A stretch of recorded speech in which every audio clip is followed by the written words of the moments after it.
her company called Waking Up Beautiful. Rebecca, tell me what got you involved in this type of practice?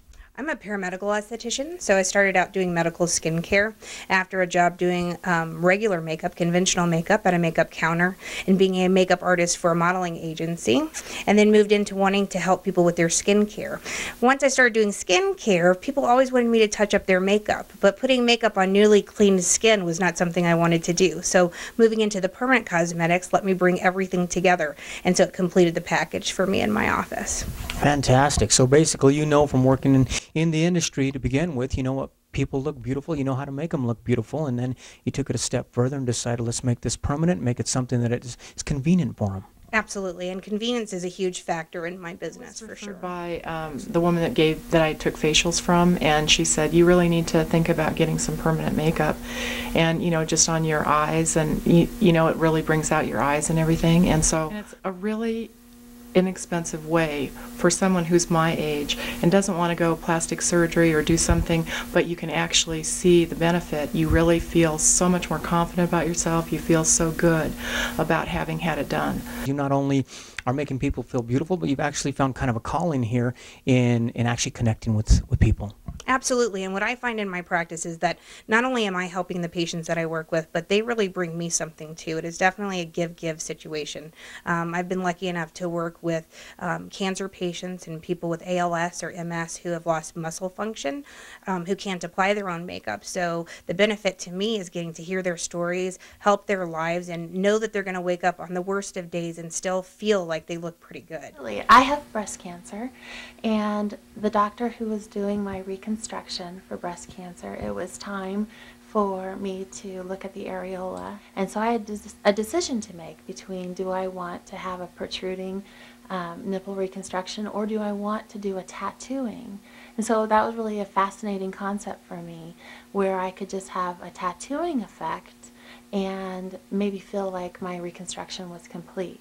And so she had told me that Rebecca was her top person to refer people to. So I had chosen that I would rather go the least invasive procedure. My cancer was progressing, and that just seemed more comfortable to me. So I made an appointment with Rebecca and came in, and she also said, you know, let's look at your face. Let's work on your face too, because you've been through so much. And her heart is so amazingly large. She said, you know, let's just do some things that might make you feel pretty after all that you've been through. So I thought, I'm going to do it all. So I did the eyebrows, my eyeliner, my lips, and then we did the areola. I would tell you that from a patient perspective, cancer patients who've gone through chemotherapy and lost their eyebrow hair, even women who've gone through hormonal changes have really noticed a loss in hair.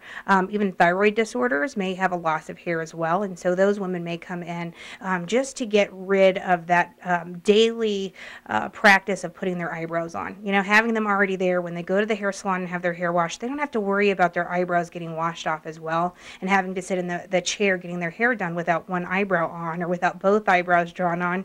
And the time that it takes to draw your eyebrows on and have them look symmetrical every day becomes quite a chore. So it's a convenience factor, but also I really feel like it's a necessity for women who have lost their eyebrow hair. You certainly can't walk around and look normal.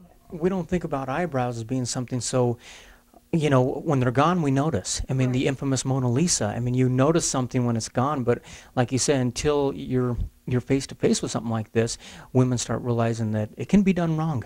Oh, absolutely. And you'll notice a lot of celebrities with different makeup artists. Some days they look fabulous and it's their eyebrows that make them look so good. And some days they don't look so great. Maybe their eyebrows weren't done so well. And that's the major change in a lot of the industry, is just those eyebrow changes will alter how angry or how scared or how happy someone looks. The right eyebrow really I am a teacher, a mom, and a dancer. I'm on the go all the time, and I am facing so many people during the entire day. And what she has given me is a luxury to look my best at all times. I'm sure you're always striving for a balance. Always striving for a balance in too much or not enough subtle enhancements. Absolutely, and I've worked in the plastic surgery industry for the last 13 years, and in doing that, I've taken just a different perspective on how to treat people with permanent cosmetics. I'm really looking in ways to accentuate the way they look, making them look younger, but keeping a very natural look as well, and that's really a balance, like you said, is finding something very natural that also enhances the way they look. Rebecca is a class of her own. She's an artist. Not only does she understand the particular physiognomy of her client, she also understands their personality and their lifestyle. She then goes on to design, so to speak, the look that is going to be the most natural, but also the one that will enhance what is already beautiful on your face. Well, with eyelashes, it's the same thing with chemotherapy patients who lose their eyelashes. We would need to use a dot-by-dot method that makes it look like these hairs are coming out of the follicle base of the lash line so that they look like they have more eyelash hairs as opposed to this line that looks like it's coming from nowhere. So rather than an eyeliner, that eyelash enhancement may be really good for someone who's lost their eyelashes or who just wears mascara but doesn't wear eyeliner. Getting out the door, the one thing that women will throw on is mascara or eyeliner just to wake themselves up and make them look a little bit more alert.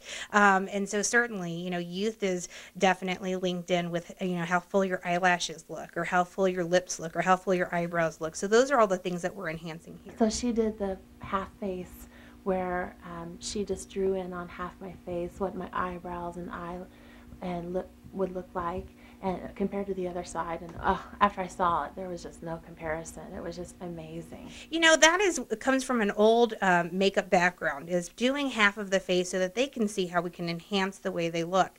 If I can do an eyebrow and eyeliner and a lip on one side and hold a paper over the other, and then show them in the mirror and let them flip back and forth to see the differences that it'll make, they can really gain an understanding of how the eyebrow shape can change the look of their whole face. So we can enhance the cheekbone, the jawline, the space between the lash and the brow, to lift and open up the face. And that's just a plastic surgery trick in treating those eyebrows appropriately.